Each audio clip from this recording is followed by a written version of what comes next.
Alright, mga kaplastic. And this is me again, Big Sue. Right back at it again with another content. At isang viral na naman ang aking tatalakayin ngayong araw na ito o gabi sa inyong lugar. At ang tatalakayin po natin mga kaplastic ay yan tungkol dito sa sinabi o ipinost ni It's Estepano 2 days ago na to. So medyo masiriwa pang usapin tungkol kay It's Estepano, mga kaplastic. Ito ay patungkol dito sa kanyang personalidad na may gumagaya na rin po sa kanyang mga estilo sa pagpapasikat dito sa social media. Kung hindi nyo po recall o nakaka-recognize o nakakakilala dito sa vlogger na ito, siya po si Estepano with the 4 million followers sa kanyang Facebook na karinihit lang naman niya noong November 2018 bago mag-pandemic. So nagsimula na po si Estepano. Sikat po siya mga kaplastic sa mga content tulad nito mga kaplastic. Yung mga content niya usually para siyang may pagka tamad na tao na mapungay ang mata at walang sinasabi kundi wala lang, parang expression lang sa kinikilos. Tsaka ang pinaka main content niya dati is mahilig siyang kumain sa mang inasal na kaya niyang kumain ng only rice na umaabot ng 10 serve of cup of rice, mga kaplastic. Doon siya nagsimula way back bago siya tuluyang naging sikat bilang isang vlogger, plastic, o bilang social media influencer. Yan, sobrang dami niya mga content na lahat naman yan is umabot ng million of views. So sobrang paldong-paldo tong si Estepano, mga kaplastic. Ayan. Ito yung mga dati niyang content na kung saan ay payat pa siya dati dito. Yan o. Kamukha ni Garawi. Hindi ko naman sa inaano magkahawig lang sila. At hindi naman tayo, wala namang pangit sa mundo. Lahat tayo may katangian na nababagay. Actually, meron pang kamukha yan si Estepano, girl version eh. Biglang nawala yun eh. Naasar din yun dahil ayaw niyang inahalin tulad siya kay Estepano. O yun. Ito yung mga dati niyang video. Yan, sobrang dami. So sa sobrang daming mga videos niya, hindi na natin mahalongkat yung pinakaunang video niya na yun ang ikinasikat niya, yung kumakain siya sa mang inasal na halos kaya niyang umubos ng 10 cup of rice. Only rice yun. Pero hindi tumataba itong si Estepano. So bakit ba, tawag dito, bakit ba ngayon siya ay nagba-viral? Sabi niya kasi dito 2 days ago sa kanyang post, I've seen multiple creators copying my content. At first, I found it fun and enjoy it. But they started doing it frequently. I believe everyone has their own potential. And I'd rather see them create something unique instead. I just want them to know their limits and respect others' creators' creative process. So sinasabi niya dito na marami na pong content creators na kumokopya ng mga content. So hindi naman niya sinabi na copying, hindi. May sinabi naman siya na copying my content. So ibig sabihin dito, marami na rin daw content creator ang gumagaya sa kanya. Kasi siyempre Pilipino tayo eh. Likas natin sa mga Pilipino na kapag may mga sikat, international man o local, ay ginagaya natin. Halos lahat naman ng mga vlogger dito sa Pilipinas may mga pinaggayahan na content. Ang hindi lang natin masabi kasi ang ginagawa ng iba sa ibang bansa sila gumagaya. Number one yan, si Skastakli, di ba? Ano ang mga ginaya niyang mga content? Ay yung mga beat lang naman ng mga sikat na rap music sa ibang bansa, di ba? Yung mga mambo rap na nire-remix lang niya ng konti tapos yun. At actually, na-issue na rin po itong si Syra Moro. 'Di ba? Kung natatandaan niyo yung kanta niyang yung kanta ni Syra Moro na ang puso ko'y nagdurugo. Selos, yun, yung Selos. Pinaggayaan niya yun sa isang Hollywood o American music artist. 'Di ba? Meron din. So hindi maiwasan yon mga kaplastik na meron talagang gagaya at gagaya ng mga content. So sabi nga ng mga content creator din, ako na lang gagayain nyo, wag na si Stefano, mas maganda ang content ko dyan. Tama naman siya. No name is being dragged. Respect and limit was mentioned. Walang sinabing bawal siyang gayahin. Ang sinasabi lang ni Stefano, gumawa kayo ng content na babagay sa karakter nyo, mga kaplastik. So hindi naman niya sinabing ay bawal kang gumaya ng mga ini-estilo ko. Kasi ang pinopoint of view ni Stefano rito, wag tayong mabuhay sa kopya. Kasi insipin mo, kung kokopyahin mo ang aking karakter, para mo na rin tinabunan yung personal karakter mo. Yung talagang talent mo, nawawala. Can be a copy or content but they can match how many jobs your hand. From the script, audio, acting, some edits, transitions, copied. Sinong matutuwa? Actually, talagang ginaya talaga. Mamaya papakita natin yung pinaggayaan.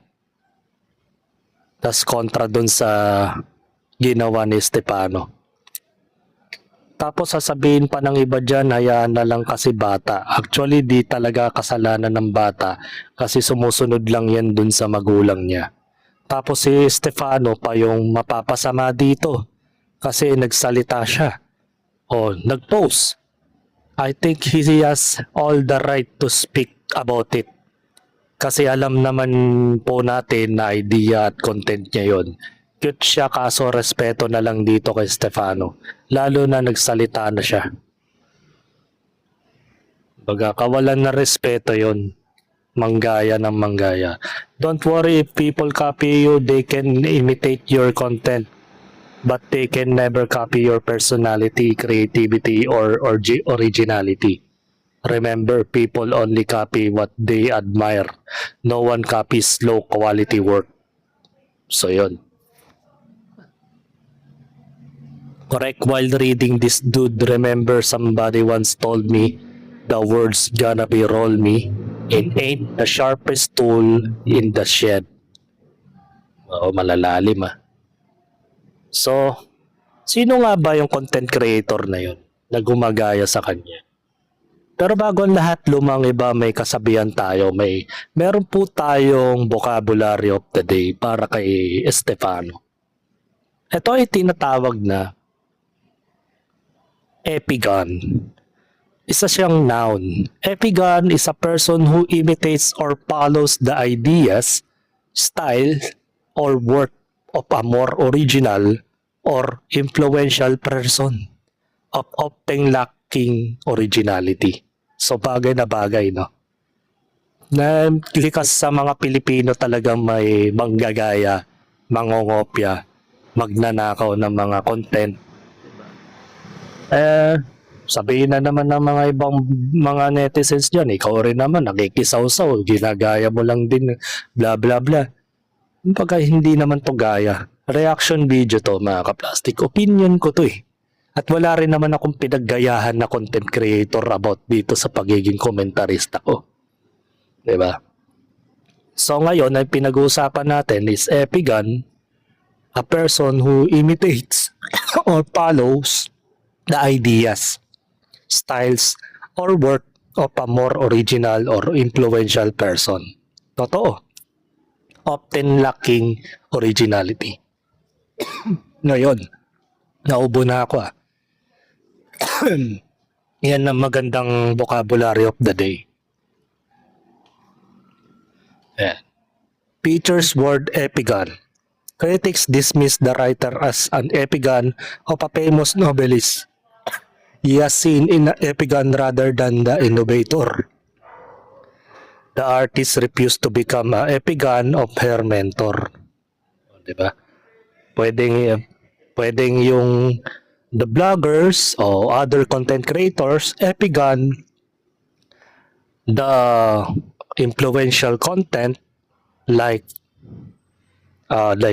Stefano, who imitate and not originately their own. Diba? Ano ba talaga English? Trying hard English. At dahil dyan mga kaplastik, binabatikos din siya ng mga karamihan. Tulad ng kapatid ni Rendon Labador na si Harim Bangis. Sabi ni Harim Bangis sa kanyang post, kayo na lang bahalang humusga. Sabi niya, nung ginaya, yung nanggagaya. O, yun. Ayun, nalito ako sa word na yung ginaya, yung nanggagaya. So parang pinapalabas niya na ginagaya siya ni Stefano. Sa mga style, sa mga ano. Grabe, pinagtatanggol ko yung bata tapos binabasya ko. Ganyan na ba ang mga Pilipino kinakampihan ng kalaban? Nakikisawsaw ka lang, Harim Bangis. Sa totoo lang, Harim Bangis, hindi ka naman dapat sumawsaw pa. Diba? Porket nagte-trending. So, nagsalita na po dito si Boss Toyo about dito sa nangyayari. Pero bago natin i-play yan,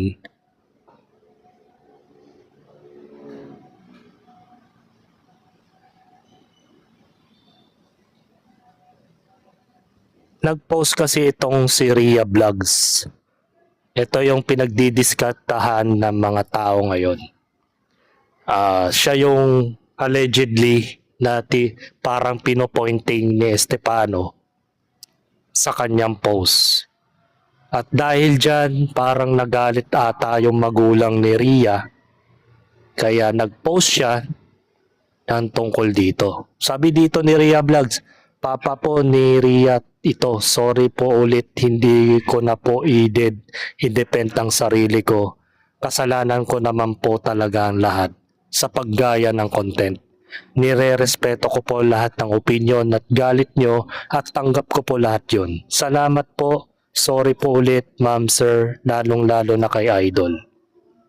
So, ang nag-post na ito actually itong tatay ni Ria Vlogs. Si Ria Vlogs po yung napipitik ng mga netizens, mga kaplastik. So nag-viral ito, kahapon lang po ito pinost.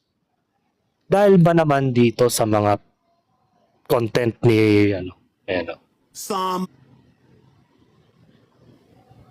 Somebody once told me the word. diba? Baga ginaya na rin nila yung style ni Stefano. Hindi lang po sa style sa itsura ng bata at higit sa lahat yung background music ginaya rin. Yung kantang Smash Mouth ng All Stars. So may copyright kasi ito eh. Yan. Yan ang ginagawa niya ngayon. Ayan.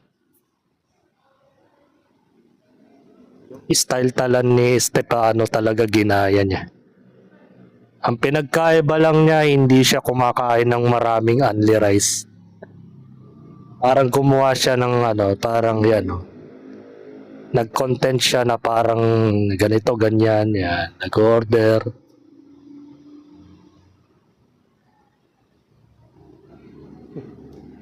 Pero hindi naman ngumingiti si Stefano, di ba?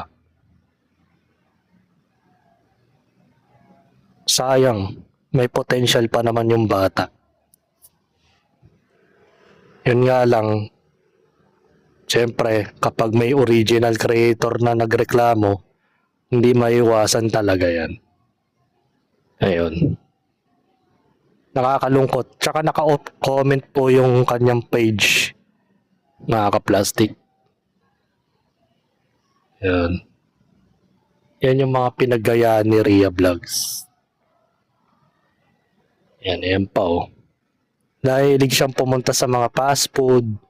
Tapos yung reaction ng mukha niya, gayang-gaya kay Estefano. Ayan. Makikita nyo sa larawan, sa picture. Parehas na parehas yung galawan. Pero parang hindi naman halos parehas. Kasi hindi naman ganito kumilos si Estefano, di ba? Siya kasi parang mayroon pa siyang ginakausap dito. Pero hindi naman literal nakausap. Ayan.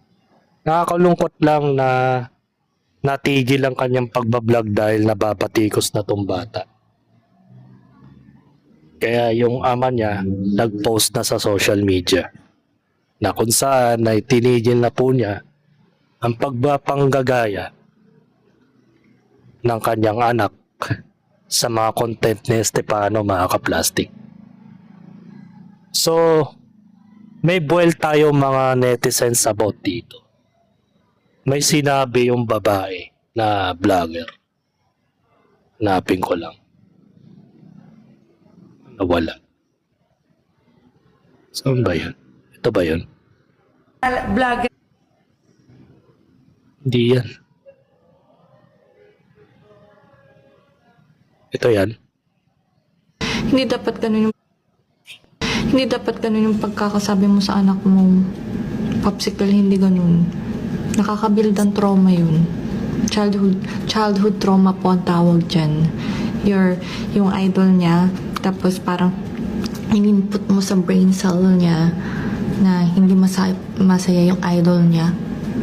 Ba't naman? Was looking kind of dumb with her Ayun. Hindi daw masaya.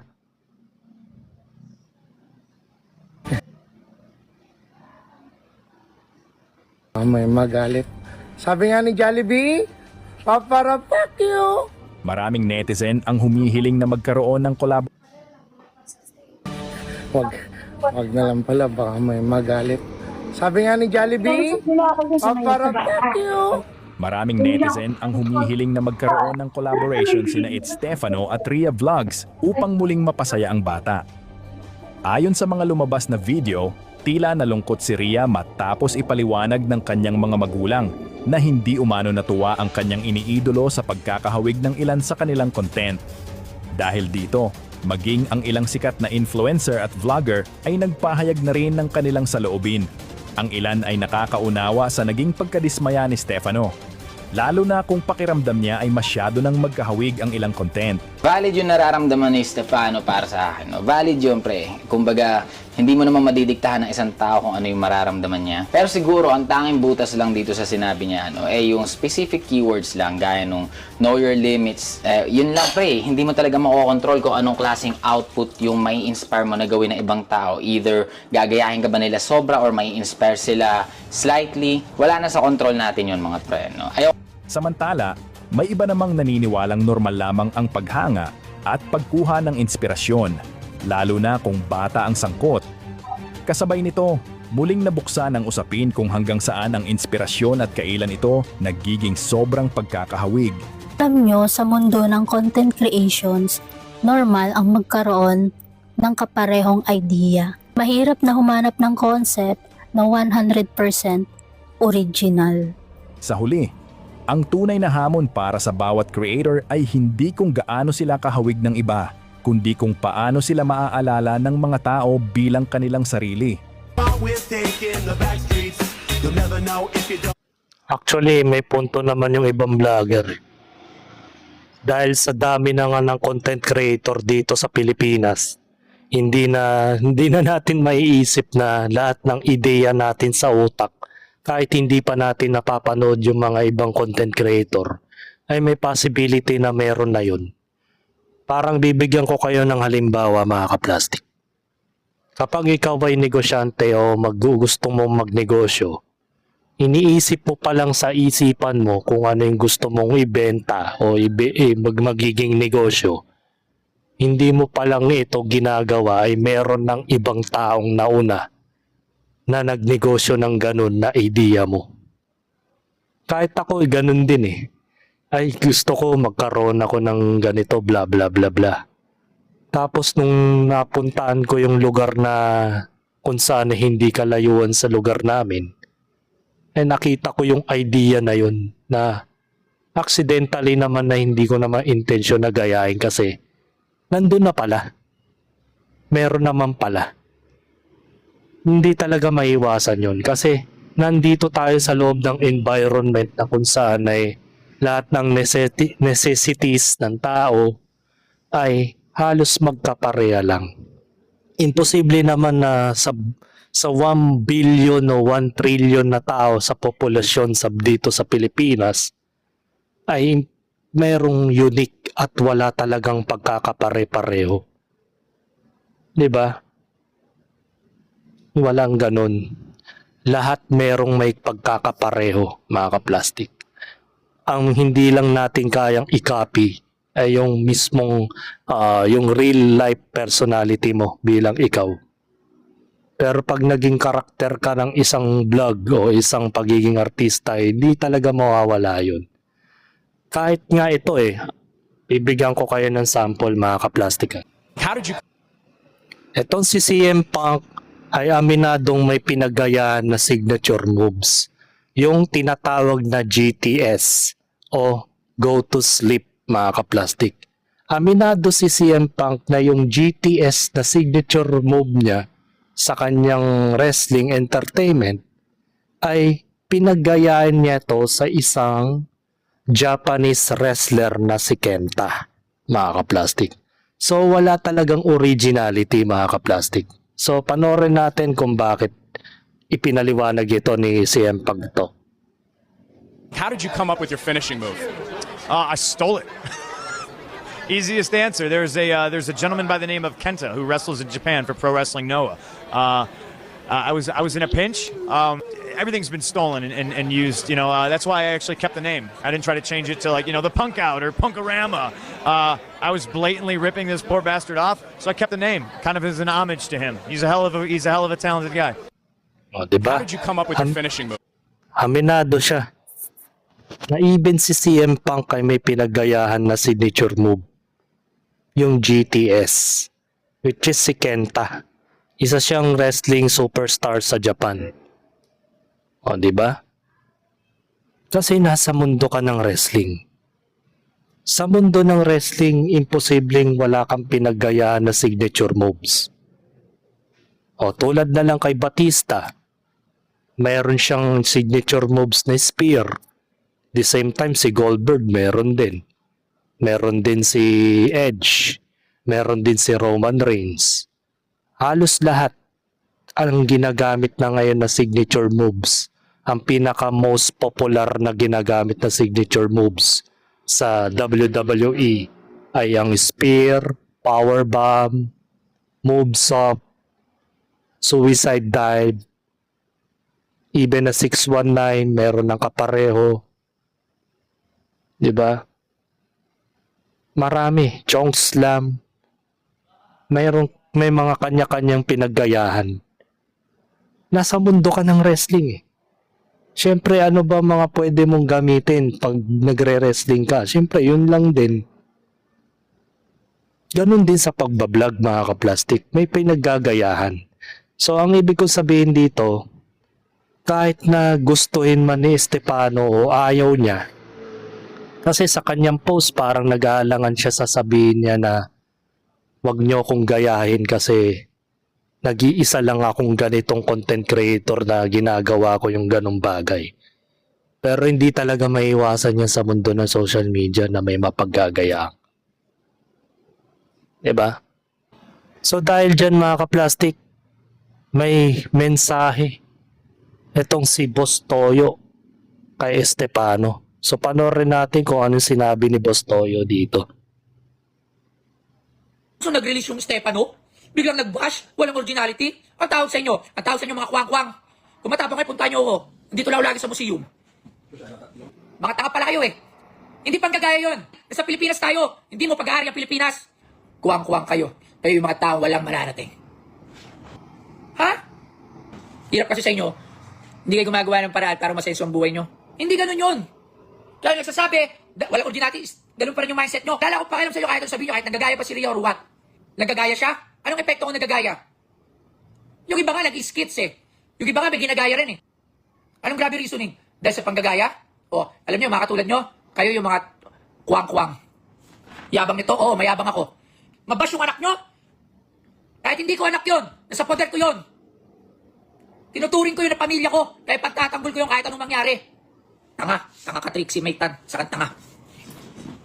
Siya kang malaking T. Galit na galit si Boss Toyo. Biglang nag-bash, walang Galit na galit si Boss Toyo rito, no? Hindi ngayon ko lang nakitang nagalit si Boss Toyo sa ganitong pagkakataon. Kasi nasaktan siya para sa bata eh. Tinuturing na rin niya kasing anak tong si Ria. Actually, si Boss Toyo may pinaggayahan din siyang content eh. Kaya nga Pinoy Pawn Star siya eh.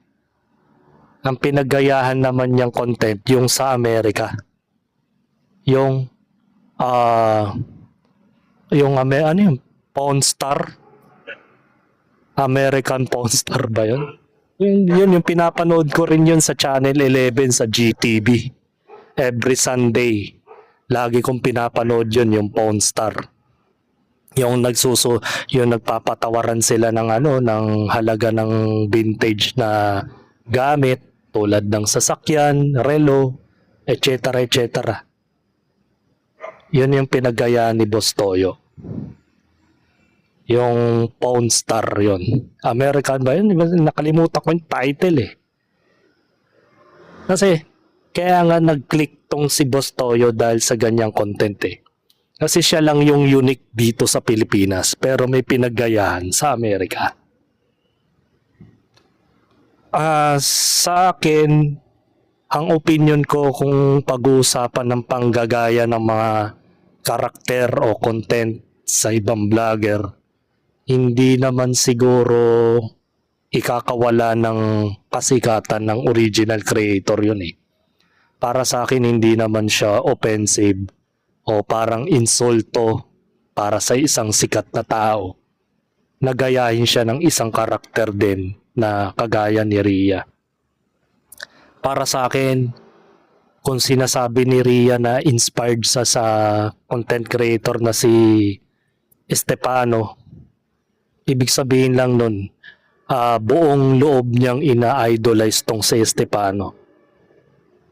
Unfortunately, nagbunga ito ng hindi magandang output para kay Estefano. Kasi parang ang nangyayari kasi, nayuyurakan yung kanyang talento. Ginagaya siya in the way na ginagamit palalo kung bata. Kasi yun yung parang pinapalabas niya eh. Bata pa lang marunong ng manguha o mangangkin ng hindi sa kanya na talento. So yun yung parang ipinapahiwatig ni Estefano, mga kaplastik. Nakakalungkot kasi umabot sa puntong kahit si Boss Toyo nagalit din kay Estefano eh. Hindi ko alam kung nasa page pa ni Boss Toyo to eh. Kasi nung tinignan ko wala na eh. Parang binura na yata. Pero tingnan pa natin sa ibang video niya. Meron pa dito eh.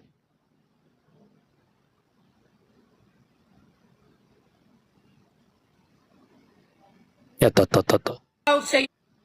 Tawag sa inyo, ang tawag sa inyo mga kwang-kwang. Kung matapang kayo, punta nyo ako. Dito lang ako lagi sa museum. Mga tanga pala kayo eh. Hindi pang kagaya yun. Nasa Pilipinas tayo. Hindi mo pag-aari ang Pilipinas. Kuwang-kuwang kayo. Kayo yung mga tao walang mararating. Ha?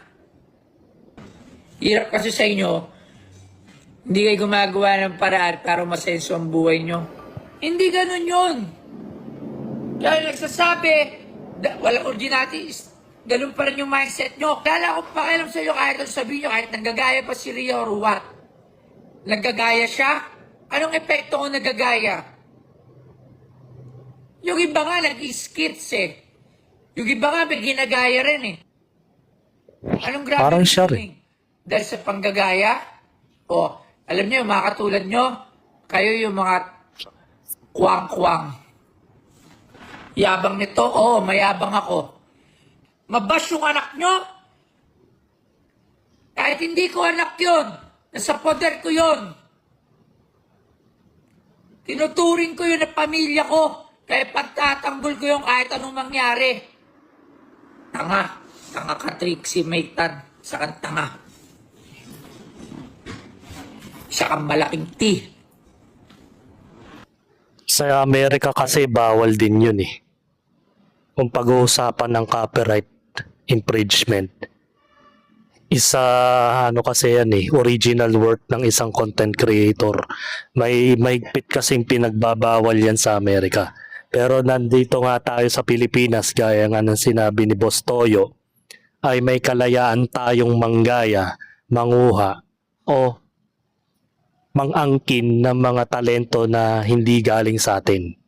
O yung ideal work na hindi galing sa atin. Nakakalungkot kasi ay wag nating sanayin yung bata sa the way na meron siyang pinagkuhaan na talento. Kasi kaya nga tayo binigyan ng Diyos ng sariling utak. Hindi naman sa pinagtatanggol ko si Stefano may mga unique ideas tayo na dapat i-improve. Malamang itong si Stefano, yung talent niya is unique style na hindi niya pinaggayaan sa ibang tao. Tanging sarili niya yung in-improve niya, the way na paano siya sumikat, paano siya naging kilala sa social media. Hindi kasi effortless yung content niya eh. Gumastos din siya dyan, pinagsayangan niya ng oras. Ngayon, kung sasanayin mo yung anak mo na gumawa ng content na may pinaggayahan o pinagkuhaan ng talento ng ibang tao, ano na lang ang magiging karakter niya pag tumanda siya? So, iisipin niya na normal na lang manggaya. Normal na lang na mag-reliable na lang tayo sa mga gagayahing tao. Kasi tamad na tayo mag-isip eh. Wala na tayong sariling talento. And that's the reason why kung bakit pumutok yung post ni Stefano.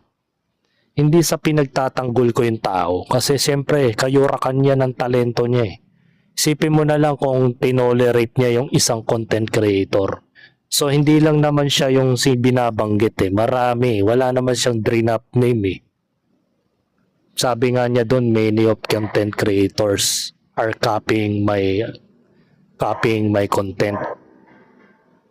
So ibig sabihin, hindi lang si Ira Vlog ang kanyang tinitira dyan o Rhea Vlog ang tinitira dyan. May mga ibang pang tao na gumagaya rin sa kanya. Diba? Nasa Pilipinas kasi tayo mga ka-plastic eh. Ikaw na nga yung nanguha, ikaw pa ang galit. Kaya siguro nasa point of view naman na tama yung ginawa ng ama niya na itigil na lang yung paggawa ng content kaysa naman umabot sa punto na mababash lang yung bata. Kasi mababash talaga yan.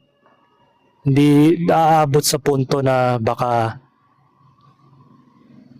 mabasa niya sa comment section na hindi na natutuwa yung mga tao sa kanya. Lalo na yan, uminit pa yung issue about dito. So, ang moral lesson dito mga ka-plastic, hanggat bata pa, let's say, pairalin natin yung hanapin ng bata kung ano yung meron siyang talento. Huwag nating i-rely yung bata na may pagkokopyan siyang content creator.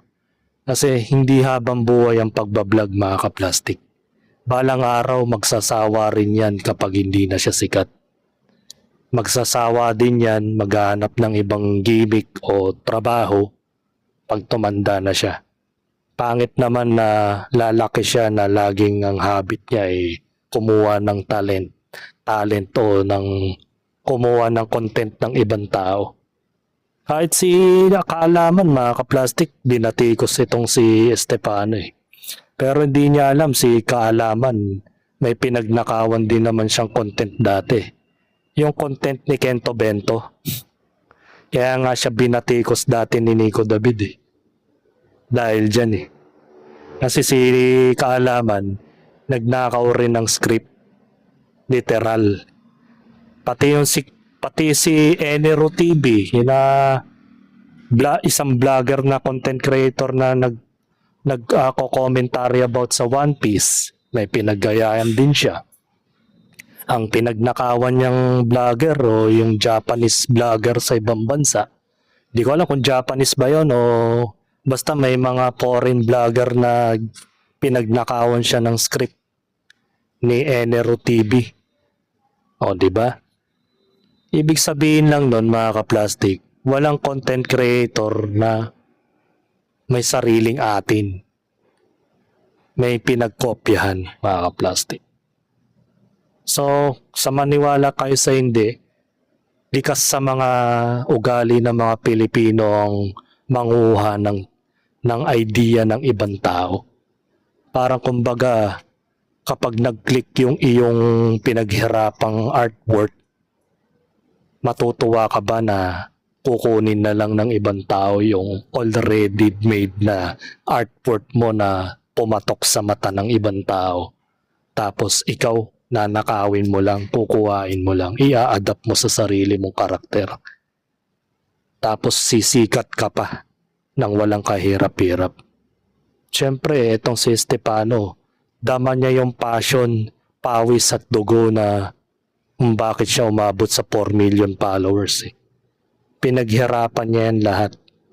Hindi yan nag-vlog lang yan si Estefano na parang biglaan na lang kinuhaan niya ng sarili niya ng video tas bigla na lang nag-trending. Hindi ganun. Lahat ng mga ganyang sikat na vlogger may pinaghihirapan din yan. May karakter din yan na binuo habang tumatagal. So kung sasanayin mo yung mga batang magiging vlogger na manguha ng artwork ng ibang vlogger, ano na lang ang magiging resulta pag tumanda yan? So magiging tamad yan. Diba? So magiging wala ng creativity na tinatawag sa kaisipan ng tao. Kaya nga tayo binigyan ng utak ng Diyos para magkaroon tayo ng sariling karakter na ibubuo sa sarili natin. So hindi naman masamang ma-inspired pero wag mo namang gayahin ng tuluyan ng buong karakter ng taong ini-inspired mo. Diba? So para kay Boss Toyo, naintindihan ko naman yung galit mo na parang sinasabi mo na kuwang-kuwang yung mga taong walang nagawang matino sa buhay nila. Para kasing kine-question nila yung mga taong mapanghusga na walang narating Palibasa ikaw, natsamba mo kasi itong porte ng buhay mo. Umabot ka sa punto na yumaman ka dahil may pinagkopyahan ka ring content sa ibang bansa. Kaya ka yumaman. Siguro kung di mo ginaya si Pawn Star sa Amerika, hindi ka magiging Boss Toyo. Tandaan mo yan. Malamang sa malamang baka hanggang ngayon, pariwara pa rin ang buhay mo. Even si Pio Balbuena, kung walang pinaggayahan ng sombrero yan, kung walang pinagnakawang design yan sa Amerika, hindi ganang sisikat yan sa pagiging manggagaya. So parang ina-advocate nila ng mga content creator na kagaya ni Boss Toyo na ina-advocate nila na normal lang ang magnakaw ng content ng ibang tao. Diba? Wala na tayong gagawin kundi mag-abang lang tayo ng sikat na tao na nagpakahirap na pasikatin ang sariling karakter niya Tapos ikaw all of the sudden, bigla ka na lang gagaya. Kukunin mo yung artwork niya. Tapos pag nag-click sa'yo, okay lang. Pag nagreklamo yung original creator, tatawagin mong walang kwenta yung tao. Magagalit ka pa. So, respeto naman kay Stefano. Kasi pinaghirapan niya ng all over the years. Imagine, 2018 siya nag-start mag-vlog. So, umabot na rin ng halos 8 years. 8 years na siyang nagbablog na ganyan ng kanyang content. Tapos, gagayahin lang siya ng bata. Diba? Huwag niyong sanayin yung mga bata na magnakaw ng mga ideya ng ibang tao. Kasi pag inadvocate ninyong manggaya ng manggayan, ano na lang ang mangyayari sa Pilipinas? Puro replika, puro kapareho, nakakasawa na. Diba? Wala nang bago, puro pare-pareho lang ang mga porte, pare-pareho lang ang mga content creator. Wala nang ibang karakter. Diba nakakaumay yung ganun? Kaya sana wag niyong itolerate sa mga bata na sanayin nilang maging manggagaya o mangunguha ng mga pinaghirapang content ng ibang tao. Sana sanayin niyo yung mga bata na mabigyan siya ng kakaibang karakter na pwede niyang ika-grow niya. Marami namang genre na pwede niyang gawin na hindi siya nanggagaya ng ibang tao. Bata pa naman yan at marami pa siyang magagawa. Pero para sa akin, tama lang ang ginawa ng tatay ni Rhea Vlog na itigil na muna yung ganitong content kasi umiinit na yung issue para sa bata at hindi niya kakayanin yung mga bash. Baka umabot sa punto na mabasa niya yung mga masasakit na salita sa Facebook. Nako, kung ano na lang ang baka mahirap pa naman pag nagkaroon ng anxiety ang bata. Talagang hindi mo na mababawi yung dating sigla ng bata. So hanggang dito na lang ang aking opinion and this is me again, Big Sue, lagi nagsasabing ang mga plastic matagal mabulok dahil ang mga plastic ay toxic. Kaya, what's up mga ka-plastic? And this is Gambid, commentary video ng video live stream. Signing out. Alright. Mga ka-plastic, kung nagustuhan nyo ang aking video, isubscribe nyo lang ang aking channel. At the same time, i-hit nyo rin ang notification bell at yung all para ma-notify kayo sa aking susunod ko pang video sa aking YouTube channel. Maraming salamat po mga ka-plastic.